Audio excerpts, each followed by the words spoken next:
সরকার কি টাকা ছাপাইলো কোনো দোকানে নিতে চাইতেছে না, কয়টি জাল টাকা, কয় আগেরটা দেন, এটা চলবো না কইতেছে নতুন টাকা। এইটা মানুষের কেমনে বুঝাম? আপনারা কেউ গ্রামে লইয়ে যায় না এই টাকা টাকা। অনেক দোকানে গেছি আজকা, এই টাকাটা কোনো দোকানে নিব না। নতুন টাকা নিয়ে বিপদে আছে সাধারণ মানুষ।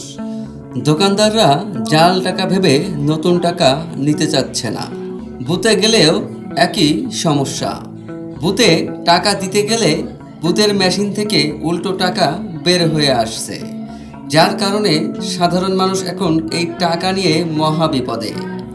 এরই মাঝে কয়েকটি ভিডিও ভাইরাল হয়েছে। সরকার কি টাকা ছাপাইলো এই টাকাটা কোনো দোকানে নিব না। অনেকগুলো দোকানে গেছি, চাই দোকানে গেছি, 2-3টা চাই দোকানে গেছি, বিকাশ দোকানে গেছি, কোথাও দেয় না। একজন ব্যক্তি ফেসবুকে পোস্ট করেছেন, তিনি 1100 টাকা দিয়ে একটি 1000 টাকার নোট কিনেছিলেন, সেটি এখন চালাতেই পারছেন না তিনি। দোকানে গেলে নাকি টাকা নিতে যাচ্ছে না, বুথে গেলেও একই সমস্যা।